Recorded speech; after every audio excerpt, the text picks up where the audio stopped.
भगवान की कृपा के बिना ये नहीं हो सकता, नहीं प्राप्त हो सकता। कहते हैं जब तक भगवत कृपा ना हो तब तक भगवान की कथा श्रवण करने को नहीं मिलेगी, और जब तक भगवान की कथा श्रवण करने को ना मिले तब तक हमारे हृदय में गोविंद की भक्ति का प्राकट्य नहीं होगा, और जब तक भक्ति का प्राकट्य नहीं होगा तब तक मेरे प्रभु का भी प्राकट्य नहीं होगा। तो इसीलिए कहते हैं कि भगवत कृपा बड़ी जरूरी है जीवन में, भगवत कृपा होना बहुत जरूरी है। और भगवत कृपा देखो सबके ऊपर नहीं होती, क्योंकि भगवान की कथा में आप सब लोग आकर बैठ गए, यहां आ गए,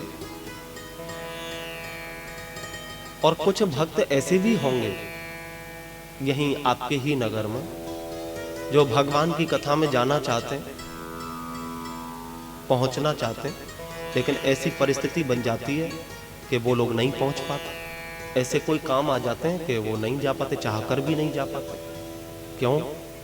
क्योंकि उनके ऊपर भगवत कृपा नहीं है, भगवान की कृपा उनके ऊपर नहीं है। कहते ना कि खूब सोचते रहते हैं कि कब वृंदावन जाएंगे, कब वृंदावन जाएंगे, कब बिहारी जी का दर्शन करेंगे।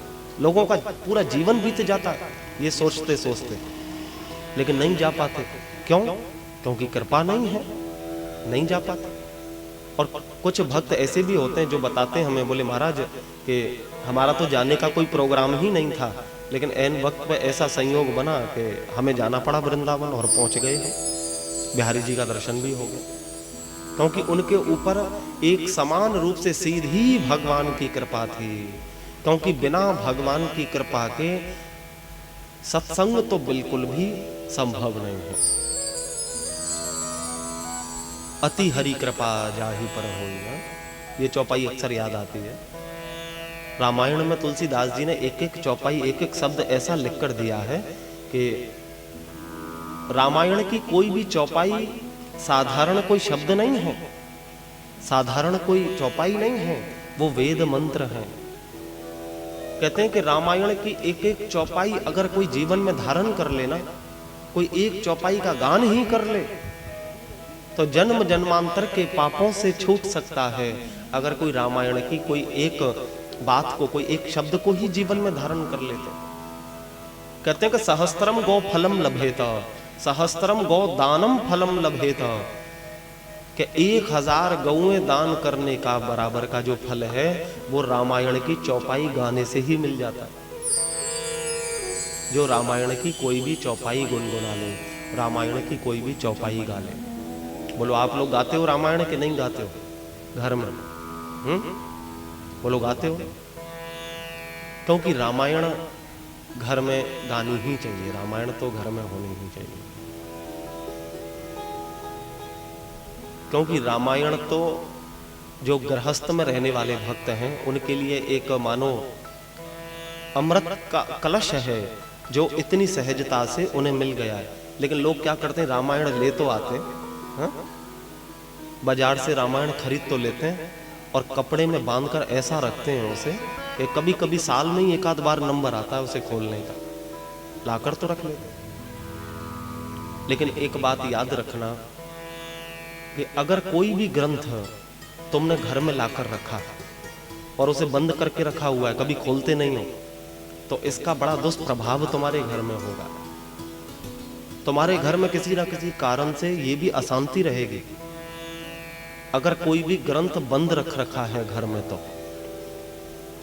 क्योंकि ग्रंथ बांध कर रखने के लिए नहीं है कि चलो कभी रामनवमी आएगी तो पूजा कर लेंगे, है? नहीं, ग्रंथ तो पढ़ने के लिए है, सुनने के लिए है, सुनाने के लिए है। और रामायण जैसा ग्रंथ, क्योंकि रामायण तो घर में सबके होनी ही चाहिए, सबके घर में होनी चाहिए, और होने के साथ साथ पढ़नी भी चाहिए, उसका पाठ भी होना चाहिए, सुनो भी, सुनाओ भी। और इसका आभास आप लोग करोगे, आप कुछ दिन रामायण पाठ करके देखो तो देखो कितना आनंद जीवन में बढ़ेगा, और इसका प्रभाव भी दिखेगा, चमत्कार भी दिखेगा। क्योंकि रामायण की अगर कोई एक चौपाई भी जीवन में धारण हो जाए, इतना ज्ञान है उस रामायण में, लेकिन कोई पाना चाहे तो। अब हम देखते हैं लोग अखंड रामायण पाठ कराते हैं, 24 घंटे कराते हैं, 48 घंटे कराते हैं। लेकिन मैं एक बात आपको बोलूं, ऐसे अखंड रामायण पाठ कराने से आपको कोई लाभ नहीं होगा। क्यों? अखंड रामायण पाठ करने वाले को देखते हैं, ढोलक बज रही है, बाजा बज रहा है, मुंह में गुटखा खाए हुए हैं, तमाकू खाए हुए हैं, रामायण पढ़े जा रहे हैं, पता ही नहीं लग रहा क्या पढ़ रहे हैं, किसी को समझ में ही नहीं आ रहा क्या समझ रहे हैं। अरे कोई रामायण कोई धूमधाम करने के लिए, कोई नाचने गाने के लिए ना, ये तो सुनने के लिए, सुनाने के लिए। ऐसा पाठ तो कराओ ही मत। पाठ कराओ तो सदैव याद रखना, अपने घर में अखंड रामायण भी कराओ तो किसी शुद्ध और सात्विक व्यक्ति को बुलाकर ही रामायण का पाठ कराओ। अगर कोई शुद्ध सात्विक व्यक्ति रामायण का पाठ तुम्हारे घर में आकर नहीं करता तो तुम्हें उसका क्या फल मिलेगा? क्योंकि रामायण तो एक श्रद्धा का विषय है, भाव का विषय है। क्योंकि गुरुदेव कहते हैं कि तुलसीदास का तो मन है रामायण, तुलसीदास का मन है रामायण, और वैष्णव संत भक्तों का धन है रामायण। और इसे कोई कहानी किस्सा नहीं समझना, क्योंकि मेरे राम का पूरा जीवन है रामायण। भगवान राम का पूरा जीवन है, चरित्र है रामायण। इसीलिए भाव से रामायण का पाठ कराओ, अगर कभी कराओ तो घर में भी। लेकिन वो तो अलग विषय, अखंड पाठ कराते हैं वो एक अलग चीज है। लेकिन घर में रोज रामायण होनी ही चाहिए, एक एक चौपाई बड़े आनंद देने वाली है। लेकिन एक बात ये भी है, रामायण भी हर कोई नहीं पढ़ सकता। एक बार प्रेम से कहो श्री राग है, और पढ़ ले तो समझ नहीं सकता। हाँ, रामायण हर कोई पढ़ नहीं सकता, और हर कोई पढ़ ले तो हर कोई समझ नहीं सकता। क्योंकि जब तक उस अमृत के सागर में डूब कर तुम उसका अध्ययन नहीं करोगे, पाठ नहीं करोगे, तब तक तुम्हें कुछ प्राप्त नहीं होगा। क्योंकि जो सुनकर जीवन में धारण करे, जो सुनकर अपना, एक चौपाई मुझे याद आती है तुलसीदास जी की, बड़ी सुंदर चौपाई है। कहते हैं कि रामायण का अधिकारी कौन है, रामायण कौन पढ़ सकता है, रामायण कौन सुन सकता है, और रामायण कौन समझ सकता है। तुलसीदास जी लिखते हैं कि रामायण के वो अधिकारी जिन्हीं सदा सत्संगत प्यारी। कि भैया रामायण के अधिकारी कौन है? जिनको सत्संग प्यारा है। जैसे सत्संग प्यारा नहीं है, कोई श्रद्धा है नहीं रामायण के प्रति, तो वो क्या पाठ करेगा? ग्रंथ के प्रति पूर्ण श्रद्धा होनी चाहिए। हम लोग भागवत श्रवण करने आए हैं, तो इस ग्रंथ के प्रति जब तक पूर्ण श्रद्धा ना हो तब तक यहां से कुछ नहीं मिलेगा। देखो, आप कोई भी ग्रंथ, कोई भी पुराण आप घर में ला सकते हो, पढ़ सकते हो, लेकिन और जितने भी पुराण हैं, जितने भी ग्रंथ हैं, उन सबको समझने के लिए तुम्हें किसी गुरु की आवश्यकता पड़ेगी। आप खुद पढ़कर नहीं समझ पाओगे। लेकिन रामायण ही एक ऐसा ग्रंथ है जिसके लिए आपको किसी गुरु की आवश्यकता नहीं है। इसे तो आप स्वयं पढ़कर ही अपने जीवन में धारण करके और अपने जीवन को ही सार्थक बना सकते हो, अपने पूरे जीवन का कल्याण कर सकते हो। ये रामायण ऐसा सरल है। इसीलिए तो कहते हैं कि तुलसीदास जी ने तो सागर को गागर में भरकर हमको दिया है। इसीलिए सदैव उसका पाठ होना ही चाहिए। लेकिन अंत में तुलसीदास जी को आप देखोगे तो तुलसीदास जी ने रामायण में एक चीज लिखी है कि सुन सठ मना, कि भैया मैं जो रामायण लिख रहा हूं वो मैं किसी और के लिए नहीं लिख रहा हूं। तुलसीदास जी रामायण में कहते हैं कि ये रामायण की मैंने जो रचना करी है किसी और के लिए नहीं करी है। मुझको इस चीज से मतलब नहीं है कि आप लोगों को पढ़कर इसको आनंद मिले कि ना मिले, क्योंकि मुझे किसी और के लिए तो मैं लिख ही नहीं रहा। किसके लिए लिख रहा हूं? मैं तो अपने मन को आनंद देने के लिए इस रामायण को लिख रहा हूं। कि किसी को आनंद मिले ना मिले, लेकिन मेरे मन को बड़ा आनंद मिल रहा है, मेरे मन को बड़ा आनंद मिल रहा है। इसीलिए कहते हैं कि रामायण किसी और को सुनाओ मत सुनाओ, लेकिन खुद सुनो, खुद पढ़ो।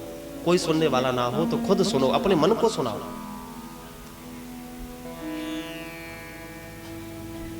लेकिन बात वही आती है कि इसको समझेगा कौन? जिसके ऊपर साक्षात भगवान की कृपा होगी, जो समझना चाहेगा। क्योंकि एक बार तुलसीदास जी अपने गांव में गए थे, जब पूरा तुलसीदास जी का चारों ओर प्रचार हो गया था, बड़ी जय जयकार होती थी तुलसीदास जी की कि ऐसे संत हैं, और कई ग्रंथ भी लिख चुके थे तुलसीदास जी, कई भाष्य लिख चुके थे, कवितावली इत्यादि बड़े सुंदर लिखे हैं तुलसीदास जी ने। ये तो तुलसीदास जी अपने गांव में गए, तो तुलसीदास जी गांव में अपने चबूतरे पर बैठे थे, उस पर तो बैठे बैठे उन्होंने एक दोहा लिखा। एक